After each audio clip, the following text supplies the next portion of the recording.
The following program is rated TV MAL. It contains strong language and is intended only for mature audiences. Yeah.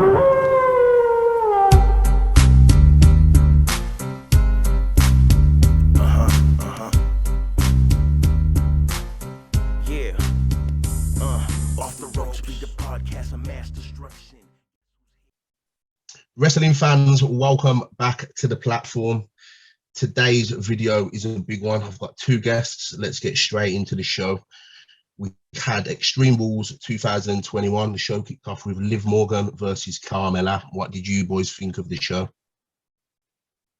Cyber, you go first, man. All right. Well, the pre-show with Carmella and Liv Morgan, this was the ideal place for this match, because if it would have replaced any other match on the main card, it would have done a disservice, that other match. Overall, it's exactly what I expected from both Liv Morgan and Carmella.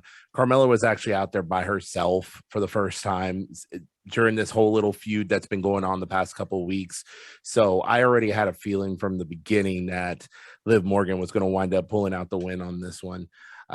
It didn't get too much time, which I think was a good thing. It didn't need too much time. Overall, I thought Liv Morgan put on a really good show against a former champion. At this point, I don't know where Liv Morgan's going to go from this Carmella feud. I think it's going to be more of a case of what the writers decide to do with her. I think she deserves a little bit harder competition, but we'll just have to wait and see what happens after the draft and after we find out where she goes. So overall, it was an okay match. It wasn't great and it didn't take up too much time, but overall it was okay. I thought it was okay for pre-show. Your thoughts, Blackheart? Fucking kidding me? Are you serious? You really want me to go Blackheart with this shit? This shit was an atrocity, okay? This was backwards fucking booking. Let's rewind this thing back to 2 weeks ago. The 9/11 show with Selena Vega didn't even get her shine on that show because her shit got canceled because the Edge and Seth Rollins match. So now it's been 1 full year ever since she had her last win, besides the one that she just had on Friday, which it should have been Liv Morgan getting the W in the goddamn first place. So they asked backwards that booking. So this whole match was nothing. I couldn't survive without having this match, okay, on my kickoff show. So trash. 2 shits in the toilet seat flush. Everything the fuck above. Shout out to Dukes. Next. Talk about a kickoff show recap. To open up the show, we had the New Day versus AJ Styles, Omos and Bobby Lashley. Give me your thoughts, people. Oh my God. First off, why in the hell did they have Big E in a tag team match when he's WWE champion? We were talking about this before we even started recording this. And the first thing we all started talking about was why in the heck wasn't the WWE championship defended at Extreme Rules? It should have been on the card. But no, instead they decided to put him in a tag team match with the New Day, which is his support, exactly like it was for Kofi Kingston. Don't get me wrong, I'm glad that Big E's champion, but right now, this is a big waste of time for him. They need to turn him heel, cut him loose, let him do what he was doing back when he was in NXT as Big E Langston, and let's just cut the extra crap out. That's what needs to happen. The match, it was bullshit. It was just filler. I've had in my notes, and I've had it in my notes for quite a while now, that Omos needs to split away from AJ Styles. Obviously, AJ Styles is the main event. Omos is green. Would you agree with me on that statement? Yes. And Big time. And definitely that's going to happen too for Omos, especially you know how Vince McMahon's stilo is. You know how his formula is. He lets them big guys that he can mold to his own little monsters. And we've seen that before. Psycho say, Kevin Nash, the Giant Gonzalez. And that didn't even last that long, for crying out fucking loud. This is going to be just another one of those damn guinea pigs that Vince is going to try to placate to be his big monster for his shows. That's it. Omos is at the right place at the right time. Exactly. Do you think that AJ Styles is someone who you can hand the title to and have him hold a brand on his shoulders. This is AJ Styles we're talking about here. Yes, AJ Styles can hold the title and can hold a show on his shoulders, because prior to Roman Reigns, prior to Bloodline, you got to look at when AJ Styles was on SmackDown by himself. Back when it became Friday Night SmackDown, and they were needing a champion that was going to carry him through all that. Who was the man that they did it with? They did it with AJ Styles, and that's where we got the saying of the house that AJ Styles built. He built the modern era SmackDown, and if he was asked to do it again, he could do it again. You just have to give him the right opponents to do it with. I totally gotta agree with Cyber on this. He done it before. I believe he can do it again. He's what, 41? Can you speak into your mic, please, bro? You my fault. I was too far away from you. Yeah, I totally agree with Cyber. He did it before. He could do it again. He's still 41, 42 years old. He can still go, as we still clearly see. He keeps himself in good enough shape as is. And as Cyber said, as long as you keep his booking situation straight and you feed him some good opponents to stretch out, you know what I'm saying, down the line, don't have one after another. Just have little mini rivalries for like every 2-3 months. Split off and have a new person. Then you get space out the floor. And then you get the bigger match when it comes to Royal Rumbles and WrestleMania. You've got Big E, who's now the Monday Night Raw champion, yeah, on their flagship show. Can't be that much of a champion because you've got him in a tag team match. Do you know what I mean, boys? Like, me personally, Vince McMahon does not know how to book his champions. Big E pins Bobby Lashley to win the match at Extreme Rules. Where do you think this is going to leave someone like a Bobby Lashley? Do you think they're actually going to have him as a champion again, or do you think that was a one-off? Austin, like you were talking about earlier before we started this, where we were talking about what could possibly happen with Big E and what could happen with Bobby Lashley. The biggest thing that I have thought about the most is my main concern, if I was Bobby Lashley, was to be lost in the mix again. To be lost among mid-carders and the people who are in between mid-card and, the top card, because if he's not in a feud with Big E, he has nothing right now. And Go back to the US title picture? No, he's too big for that now. Yo, it's Cyber, right? And now without no MVP, because now he's out due to surgery, he's gonna be out for X amount of months. He's by himself, and then you have no hurt business around him now. So what's really gonna happen? Like you said, he's gonna get lost in that shuffle. Trust me.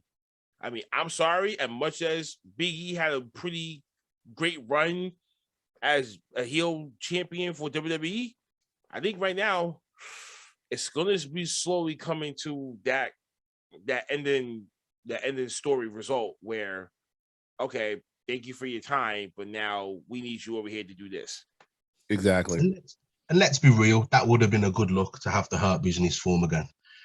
Would look good for Bobby Lashley. Bobby Lashley could have looked dominant, go after the Intercontinental. They should never broke them up in the first place. They should never broken them up in the first place. To me, give them the tag team titles, do something. But that would have been a good look to have the Hurt Day start again. I'm going to move on, boys. Next, we had the Street Profits versus the Usos. Now, I wrote in my notes, it was a good match. It was a typical babyface versus heel faction.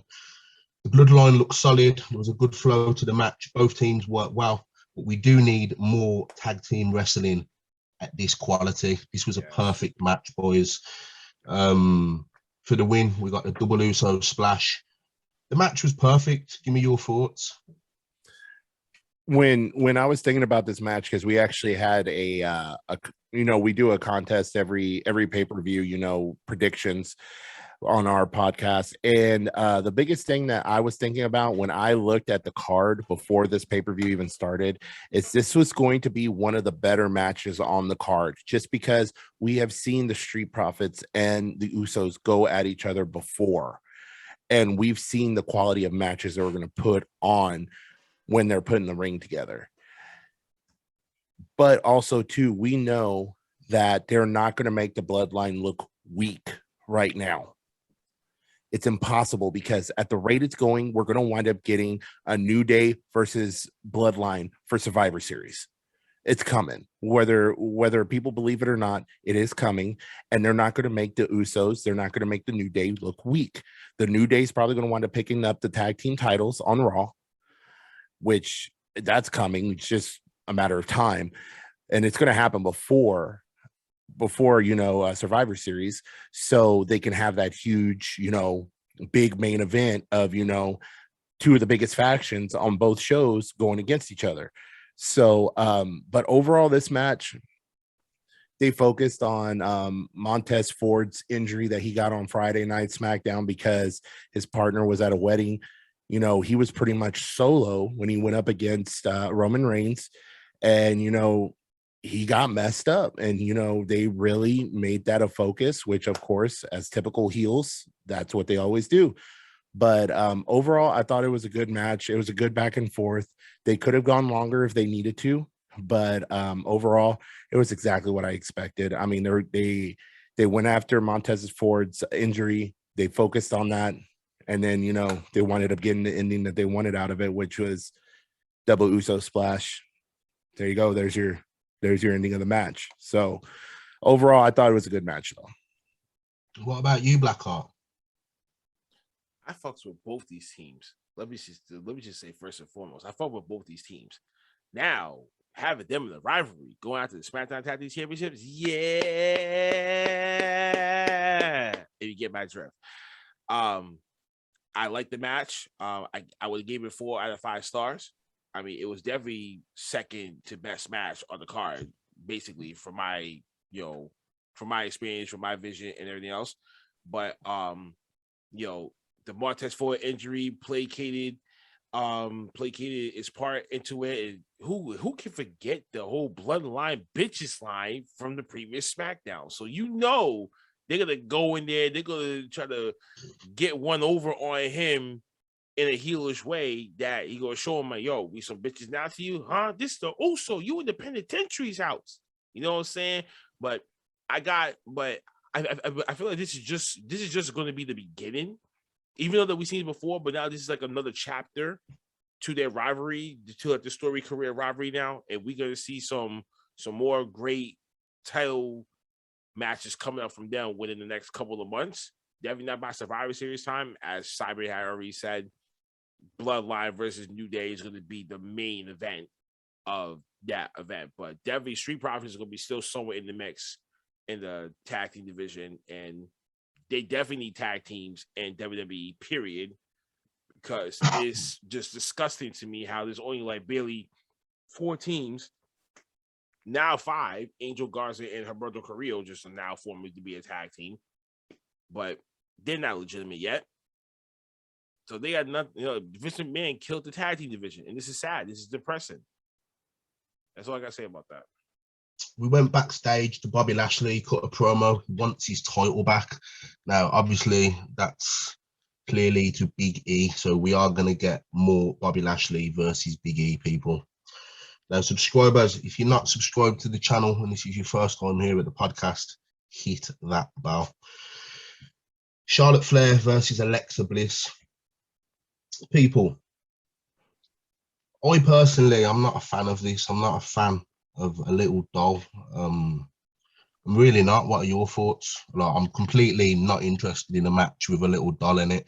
You shouldn't have to look at a doll, play at the doll, sending you loopy, and then you lose your match. The minute I start seeing that shit, boys, I'm out. Can you boys review this match, please? Blackheart, you can go first. True shits to the toilet seat flush. I'm sorry. I told you. I called this for nearly a week. I said if Alexa Bliss loses this match to Charlotte, this whole Fiend gimmick of her has to die now, because there's no Savage in this thing. Bray Wyatt's not there anymore to save this thing, and there's nothing to go for Alexa Bliss right now because you already diminished that character. My God, you turned my beloved Harley Quinn to a bitch. So I gotta fucking say about that. I'm done with this shit. The match, right? The match in general, if you're going to give us a good match, something that we can invest our time in, It's a throwaway pay-per-view. So that means we're going to get throwaway matches. You understand? And what I mean by that is matches where Vince McMahon can cut promos in the matches. And as we've seen at the end of the match, Alexa Bliss standing in the ring crying, standing at the top by the entrance crying. That's what I mean by Vince McMahon can take promos out of the matches. It's a throwaway match. The gimmick needs to go. It has to go. She needs to get a completely new gimmick. She's small anyway. If you want to call it a vanilla midget, I don't know. But Vince McMahon don't push small people. So that's why she's got the gimmick. She's happy. On my thoughts, it needs to go. Charlotte Flair wins with a natural selection. She rips up the doll, destroys Alexa Bliss. She cries in the ring.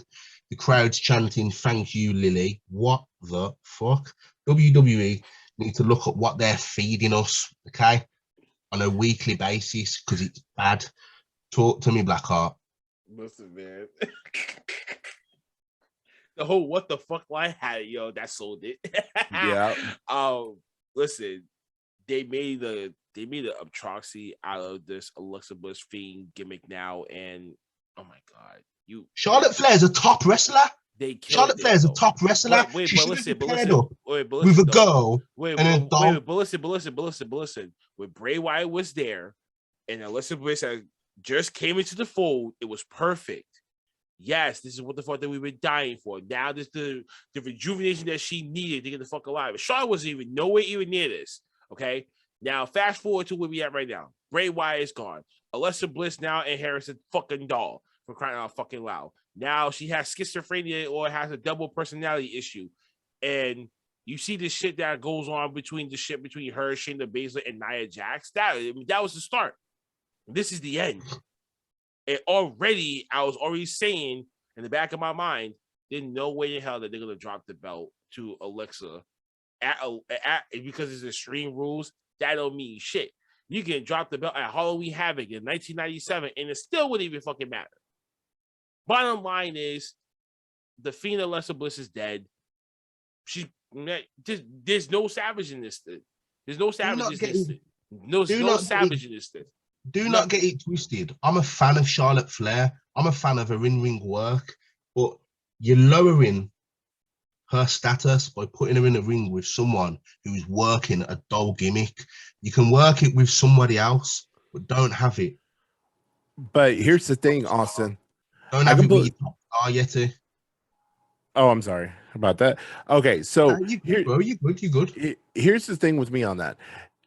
Who else is there before this pay-per-view? Who else could they have possibly thrown into this? Shayna Baszler, it's too early for her. There's nobody else. There's nobody. Charlotte Flair must be pissed off with this though, innit? I could tell you this. I said this past week in our podcast. I said what Charlotte Flair needs at this point is she needs that moment of cleanse from the WWE. She needs to leave. Because at this point, there is not anything there that's holding her there. I think she needs to go to another company, exactly like Drew McIntyre did, exactly like how multiple wrestlers did, and came back rejuvenated. This is something she needs to do, even if it means that she goes to AEW and goes and is with Andrade and all of them. And she actually puts on good matches, with Britt Baker and all these other people, puts on matches, redefines herself. And then if she wants to go back to the WWE, she has a completely new look, completely new gimmick, and she is able to just start doing stuff again. And possibly there might be more competition for her. But this match, it was complete bullshit. It was complete bullshit. More like never. And we're about to get more of this as well. We're going to get the angle when Charlotte Flair's in a room, loads of mirrors, and Lily's going to get Charlotte Flair. We've got all that to come yet, boys. This is only going to get worse. Oh, yeah. I'm not happy with it. I'm really This sounds like an old school Goosebumps episode of Fox. Excuse me, For the fans that don't know what the hell I'm talking about, the old school Goosebumps television show that used to be on Fox Kids. Yes. This whole scenario just reminded me of that joint. I don't want you, the viewers, to think that I'm a hater of gimmicks. I'm not a fan. I'm not a hater. I love Kane. I love The Undertaker. I love The Fiend. But obviously, WWE didn't love The Fiend that much because they fired him. Do you get where I'm coming from, boys? We do. Exactly. Yes. There was total creative differences between the company and what Bray was trying to bring to the table, and it just did not match. And that's the reason why. And then on top of that, he got involved in a tweet earlier, like maybe like a half an hour, 45 minutes ago, about Seth Rollins going on the Broken Skull sessions and saying how I saw that, and he got pissed at Vince because of the ending of the Hell in the Cell match, and he was like, "You should wait till." And then he tweeted, he's like, "You should wait till my reaction," and I can't wait for when he shows up and then he goes on Talk is Jericho and he's gonna reveal all the tea, and I can't wait for it because I want to listen to that. yes. I really want to know what the fuck happened in that Hell in the Cell, and why did it went down that way. Next, we had another throwaway match: Jeff Hardy versus Sheamus versus Damian Priest for the United States Championship. In my notes, I read it was a throwaway match. No one cares. It was hard hitting. Damian Priest comes away with the pin over Sheamus. These three guys: Jeff Hardy's changed his face paint. Sheamus is still really, really white. Looks brutal, looks like he's on steroids, and Damian Priest looks like he's a Rasta with a bald head and one piece of hair. His hair's crazy. Cut his hair, give him a new gimmick, put him in a tag team, do something. No one cares about Damian Priest, bro. It's Damian Priest, bro. Look at him, bro. You've got him paired up with Bad Bunny at the MTV Awards, all this malarkey. I don't want to see any of that, bro. Just push your wrestlers, man. What did you think of this match? First and foremost, Cyber, because you won because of that damn match. Yes, that was the match that I wanted for you. So congratulations on the OTGR championship. I will get what is Damian Priest's gimmick, by the way? Damian Priest's gimmick is like what's his Archer gimmick? of Infamy, kind of like rocker. Yeah, I would say maybe like Mexican. A rocker. He's Mexican, but yet he's like his gimmick's weird, isn't it? Like I'd have him in like. I would dress Damian Priest like Inner Circle in green gear. They're like Santana and Ortiz. That's how I would give him a sort of gimmick like that. Real talk. That would actually be a decent gimmick for him too. I wouldn't have Damian Priest as this gimmick. I don't know what it is. I know. Wait. You know what his attire reminds me of? His attire reminds me of the Warriors outfits. That's right. The Warrior was like a jacket with loads of colors on his back. Yeah, and then like they have like the different spray painted stuff and like the back of the jackets. Yeah. Yeah, that old movie from like 1988, 1987. I'd put Damian Priest in NXT, you know. You would put him back in NXT? I'd just put him back on NXT. Bro, he's not over, innit? No one cares about him. Honestly, I'd have him feud with a Bron Breakker or something, man, because I don't know. I just don't like Damian Priest's gimmick, man. Like, what are your thoughts on the actual match? The actual match, overall, yes, it was a squash match. It was bullshit. But the one thing that did come out of it, though, is they did make Damian Priest look good, though. Yeah. In that match. Obviously, he's a champ, innit? He's a champ. He, you know what I mean? He got the win. He has to come out looking strong, but I don't know, man. Do you reckon Jeff Hardy will leave the company? Yes. He needs to, like ASAP. If he get that pink paper, he better call Matt Hardy right the fuck away. But bro, I'm free. Get me the fuck over there. Let's go. Let's do this. This is my last run, and I'm out of this. I'm done. Matt Hardy's already said that he wants Jeff Hardy in AEW so him and Matt can go and make one more run for tag team titles and win them in AEW, and then he's done. And he can finally bring Willow out. I did hear that rumor about Willow, but that was in WWE. I heard the rumors. No, they would kill Willow, and Willow when they came on WWE, they would have treat Willow the same way how they just treated the Demon. Yeah, sorry. And the thing is too is Jeff Hardy is keeping the stuff that he truly loves. He's keeping it away from WWE because he does not want to give away the rights to what he really loves. So he's not going to do that. Well, I heard a rumor that Jeff Hardy was going AEW, but they was going to bring back the Ring of Honor broken character gimmick. that character was definitely over in Ring of Honor. You know, Broken Matt Hardy and Jeff, they had the eyes and that, Nero. and all the long jacket. Brother Brother Nero. The Nero, Nero. you know the score, bro. Yeah, man. Yes. I can see Jeff Hardy going AEW, but yeah, man. Any more thoughts on Jeff Hardy, Sheamus, Damian Priest? Any more thoughts on that, or should we move on? No, Cyber said everything, and I'm not gonna, rubber band off that. But I was just going to say, just Sheamus is just a utility, but he puts on great matches. We already see Jeff Hardy losing semi of his steps, but you can tell, like you can honestly tell, he wants to get out of it so bad, but he wants to finish this on a good note, and I think he's trying his hardest just to do it the right way. So I gotta give him his roses for that. It takes balls to be like, you know what, I want to go, but I don't want to leave on a bad term, especially after all the four givers that WWE have given me and keep bringing me back. That says a lot. So I think he's just doing that to try to be on the good grade. So kudos to him. Yeah. Bianca Belair versus Becky Lynch. Now, this match lasted longer than 29 seconds, so we can get a thumbs up from everyone in the this one is a thumbs down. down below. Yeah. Whoa. What? In this match, we had Sasha Banks return. Now, WWE's proved that they really don't give a monkeys about any of their women. You just got women returning on each other, taking people out. There's no direction for any of the women.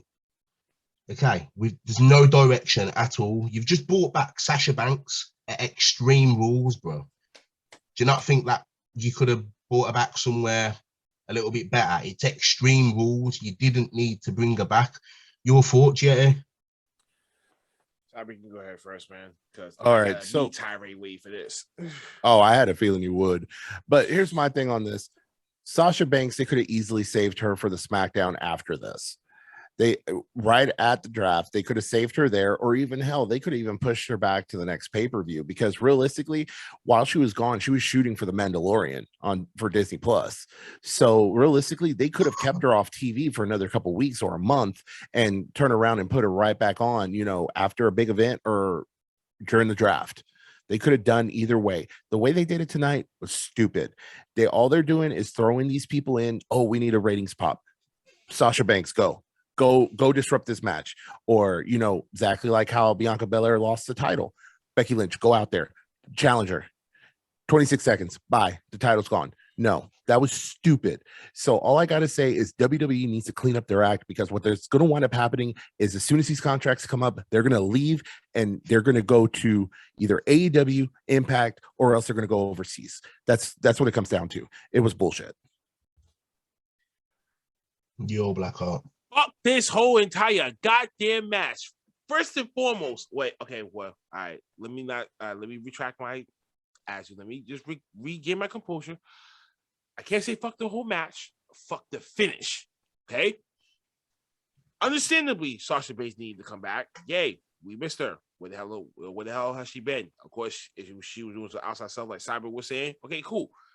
But you brought her back this way, and you're screwing over Bianca again? You're doing it again? Are you fucking nuts?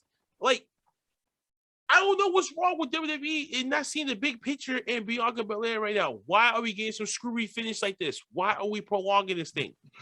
Why? We deserve justice. We deserve justice the same way that we deserve justice for George Floyd. Okay?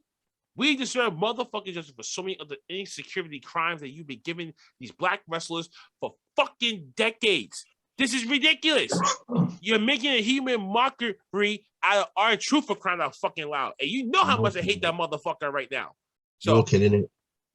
Oh, wait a minute. Sorry, man. I'm not finished. This ain't over with it. No, because this thing is going way too fucking far. They be embarrassing black athletes, and just because they give us Big E, and now they give us, first they give us Bobby Lashley, then they give us Big E. They think that that's the past? What about the others? What about the history of people that you made into clowns? This is just a piece of shit.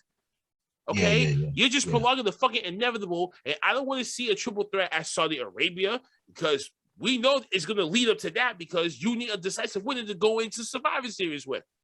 Are they allowing women now? Are they allowing women now to wrestle in Saudi Arabia? Yes, they are. Yes, But, they are. Yes, they are. Oh, But yeah. yes, they are. But they still gotta be like semi-fully clothed over there. Mate, I completely agree. Like, sorry to cut you off there, mate. You But can go fuck you, straight back. WWE. You ain't shit. How about You that? can go. There You it can go goes. straight back, mate. That's just the exclamation point. I'm done. I'm gonna hand it back to you in a minute. I think that Sasha Banks and her return, even Becky Lynch and her return, it's all just disrespect to Bianca, man. Do you know what I mean? She had the title, she had it for a hot sec, lost it. It weren't like tonight. It was a great match and she was close to winning. All that malarkey. Everybody knows it weren't going to be a great match because of the pay-per-view that it was on. All this did not need to happen. That's all I'm saying. But yeah, like I said, Sasha Banks needed to be used in the right way, and I don't think that this was the right way. Okay. Next, Wait. Now, one more theory, right? I had a clear idea for WWE. Watch this. You could have made this match into a fucking Extreme Rules match, right? So when Sasha came out, there wouldn't be no fucking disqualification. It could have just been her taking out Bianca, and then eventually just giving Becky the win, right? 1, 2, 3. Fake shake hands and then whip her ass too to be like, no, I'm coming back for what the fuck is rightfully mine, and that's a SmackDown Women's title. You could have done it that way. Why the fuck did you do it this way and have a fucking DQ? You know how WWE and DQs and small packages, the most dangerous moves of all sports, of all fucking sports entertainment. You know how many times that they fucking use that? Bianca Belair can't get a win, bro. She can't. Like, why couldn't you just have Bianca Belair beat Becky, but not for a title, bro? Like, what? Like, do you understand what I'm saying? Like, okay, it was a no DQ, I get it, but you made her lose in 29 seconds, bro. Give her the win back. If not a title, no problem, but you got the win back. This Okay. has been long. Listen, man, this has been overdue for 3 weeks. Are you nuts? That's how you have to think, man. But Vince McMahon ain't gonna think like that. But anyway, Sasha Banks is back, man. Yeah, hey, have you got anything to say on Sasha Banks' return, bro? No, go ahead.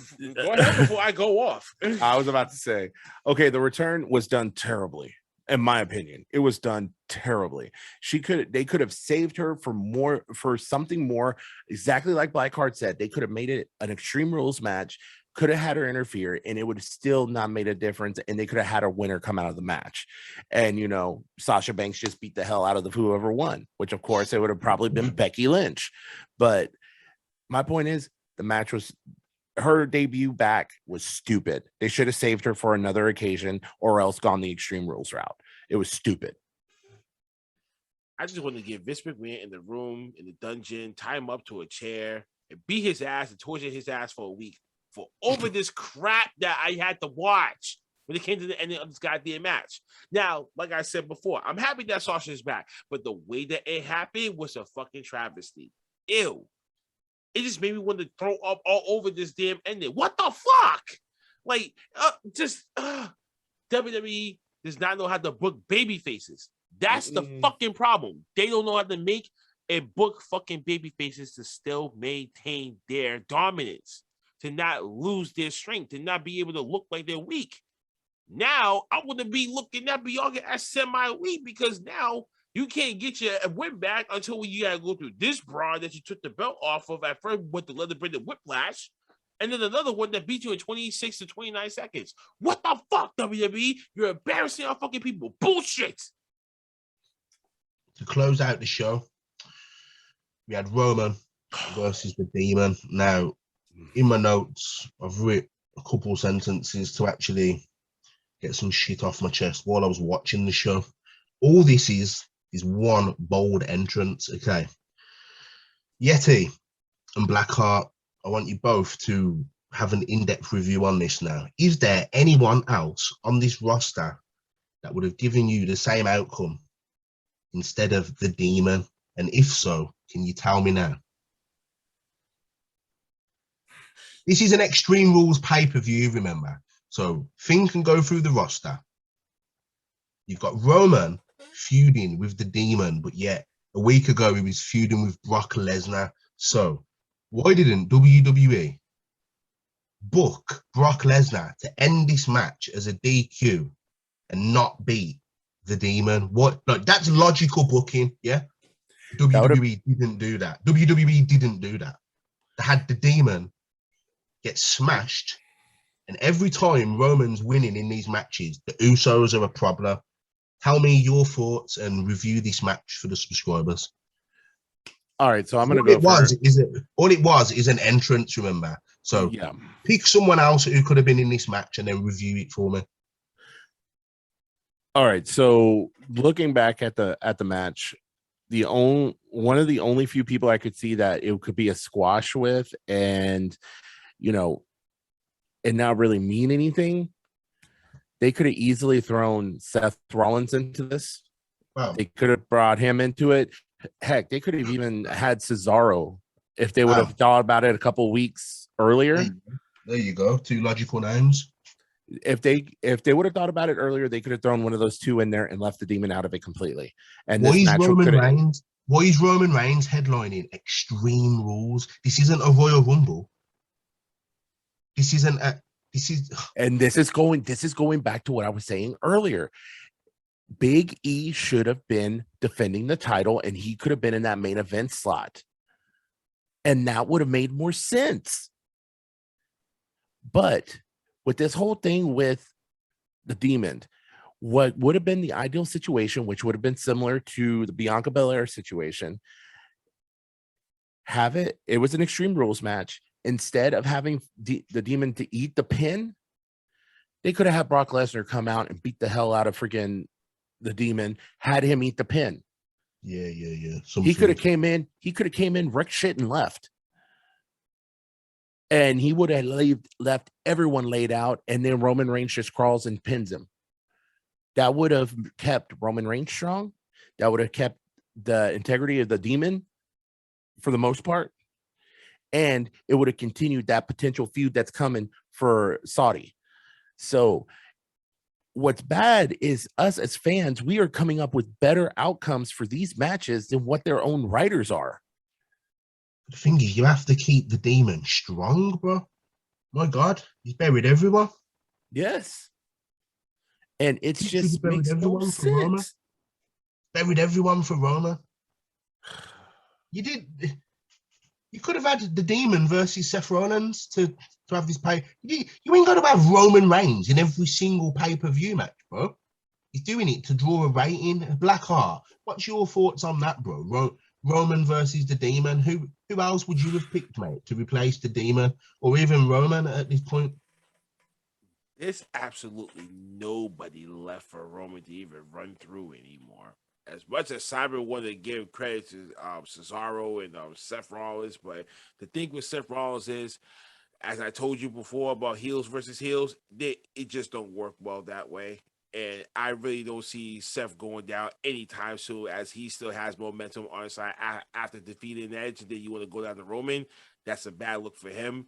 And WWE is going to save him for whenever that if Roman Reigns does go down to a babyface, and he's going to be the first one right up as the next heel to go after that title. So they're saving him for that.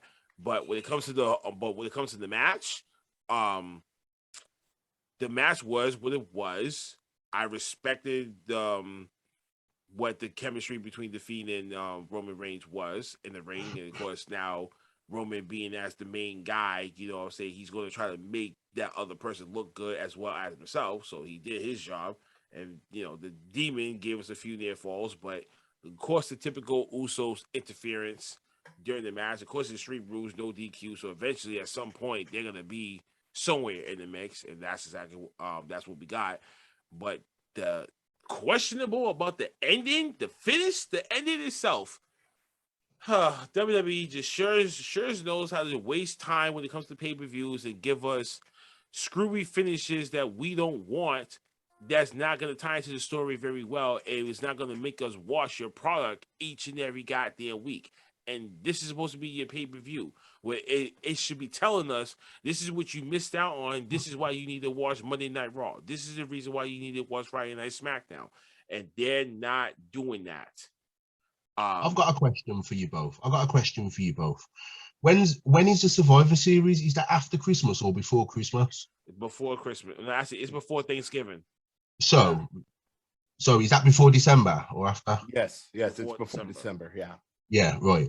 I don't know what pay-per-views we've actually got left, but at this channel, all my subscribers are basically ahead of the wrestling business, and trust me, we are, because we've been reviewing wrestling now for 2 years. We're pretty much on top with everything, boys. You know, we try and book ahead of ourselves. What do you think the build-up to The Rock is going to be at Survivor Series? And if so, do you think it will be in a one-on-one match, or do you think it will be in the Raw versus SmackDown match if The Rock was to come back? Because that's what the rumors are at Survivor Series. I'm going to ask you the question again, and I'm going to go to both of you and give me your opinion. How would you have The Rock debut, and what match would it be in? Would it be in a one-on-one, Roman Reigns versus someone, possibly, I don't know, Brock? Or would it be in the SmackDown versus Raw match when you have 5 contestants from Raw, and sorry, not contestants, 5 wrestlers from Raw and 5 wrestlers from SmackDown? I'm going to start with you, Blackheart. Neither. It would totally be between the main event between the Bloodline and the New Day, as is going to happen. And after the match is over, as you know, they're looking all dominant and shit like that. The Rock music comes out. If you smile, and the crowd's gonna go ballistic because why? You're gonna be in Brooklyn. It's gonna be easy for the Rock to be there. So he's gonna make it there, and he's gonna have to do an appearance, and more likely he's gonna have a face-to-face confrontation with Roman, of course, because we all know how the whole rumor swirling about Rock and Roman for potentially WrestleMania, if that ever happened to the next coming one. If not, then the one afterwards. So they're gonna try to build that up right then and there on the spot. And to really be honest, it's gonna be the whole storyline is just who's gonna be the real head of the table. I partially agree with what you were saying, Blackheart, but this is the way that I see it. As we get closer to Survivor Series, they announced The Rock as a host for the show. From there, you just see him like in the background, like the Bloodline's getting ready for their match against the New Day. And, it's one of those passing by, promos that they do, like with Big E when he had the Money in the Bank contract and he was standing there next to Paul Heyman, grinning all goofy as hell, acting like he was going to cash in on Roman Reigns. It's going to be something like that, but it's going to be a little more serious. It's going to be The Rock saying, hey, good luck, but then Roman's going to turn around and talk shit to him and say, I don't need your luck, or, go someplace else. And then what's going to happen is that's going to lead to what you were talking about and what will happen at the end of that match between the Bloodline and the New Day. And then that's going to light the match. And then you're just going to start seeing these pop up going into. Nah, because think about it, right? These two, well, Roman's been calling out The Rock on Twitter since I think before someone during the spring of this year. So the seeds had already been planted. They've been using Twitter ever since the whole Cena versus Rock rivalry. Twitter played the integral part in that, and that's what kept that going. Yeah. So using Twitter now, Roman's gonna be calling his shit. I'm like, yo, where's this whole where's this whole Rocky Maivia? Why is people talking about this guy? Oh, I want to face him so I can really truly claim myself to be the head of the family. Fuck the head of the table. He's going to try to explain and run the whole damn family. Yeah. That would be a great storyline for him to be like, okay, Roman's going to be the new top Samoan in WWE, and this is now basically he's going to run the whole goddamn fucking SmackDown environment, which he already is, but now with more power. Now imagine Tamina falls in the fold right afterwards because by default. There's 2 ways to bring The Rock in, okay?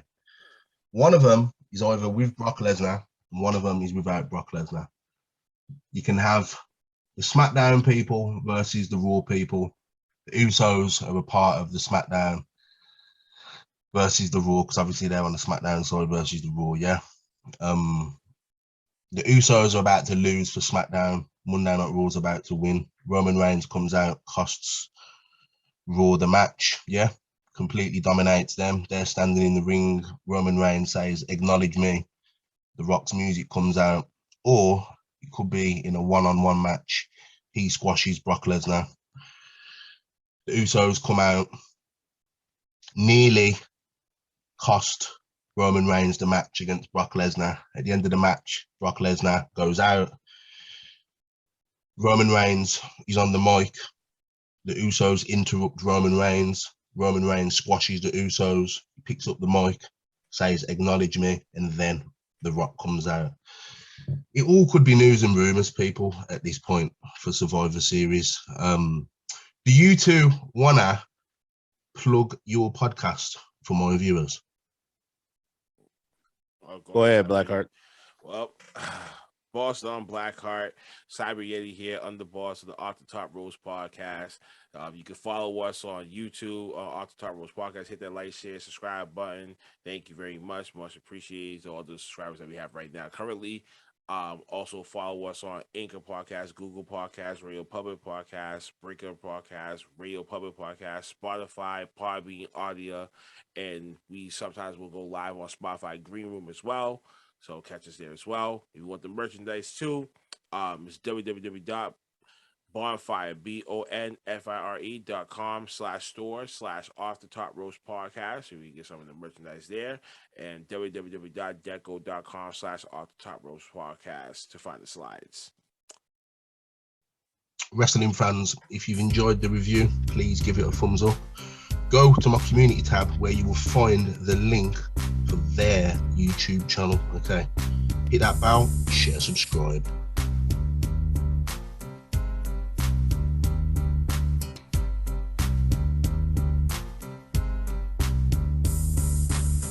Turn your back on the wolf pack. Turn your back on the wolf pack. Turn your back on the wolf pack. Turn your back on the wolf pack. You might wind up in